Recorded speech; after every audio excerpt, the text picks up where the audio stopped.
యాదాద్రి భువనగిరి జిల్లా ఆలేరు మున్సిపల్ ఎన్నికల్లో కాంగ్రెస్ పార్టీ అరాచకాలు బెదిరింపులు చేసి అప్రజాస్వామికరంగా గెలిచిందని బీఆర్ఎస్ రాష్ట్ర నాయకులు ఆరోపించారు. మాజీ ఎమ్మెల్యే మాట్లాడుతూ ప్రజాస్వామ్యాన్ని దెబ్బతీసే విధంగా ఎన్నికలు నిర్వహించారని విమర్శించారు. ఆలేరు బీఆర్ఎస్ తరపున గెలిచిన కౌన్సిలర్లు మౌనిక, శివ, కళ్యాణిలతో పాటు స్వల్ప ఓట్ల తేడాతో ఓడిన అభ్యర్థులను శాలువాలతో సత్కరించారు.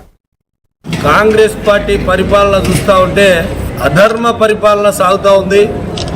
మొన్నటి మున్సిపల్ ఎన్నికలలో అనేక మందిని భయభ్రాంతులకు గురి చేసి అనేక మందిని అరెస్టు చేసి అక్రమంగా గెలిచినటువంటి కౌన్సిలర్లను కొనుగోలు చేసి వాళ్ళు మేమే ఈ సంఖ్య గెలిచిందని చెప్పి పెట్టుకున్నటువంటి పరిస్థితి చూస్తూ ఉంటే ప్రజాస్వామ్యం లేదు, అప్రజాస్వామికంగా రాక్షసంగా ఒక్కొక్కరిని అనేక రకాలుగా హింసించినటువంటి మాట ప్రజలందరూ కూడా గమనిస్తూ ఉన్నారు.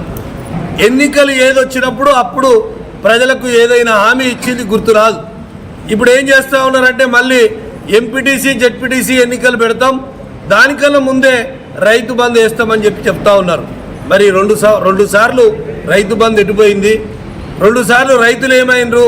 మళ్ళీ ఇప్పుడు ఎంపీటీసీ జెడ్పీటీసీ ఎన్నికలు పెడతాం, రైతు బంద్ వేసి మళ్ళీ ఒకసారి మోసం చేయాలని ప్రయత్నం చేస్తూ ఉన్నారు. ఆయన ప్రజలకు మేలు చేయడానికి ముఖ్యమంత్రి కాలేదు, ప్రజలకు ఏదైనా ఇచ్చినటువంటి హామీలు నెరవేర్చడానికి ముఖ్యమంత్రి కాలేదు.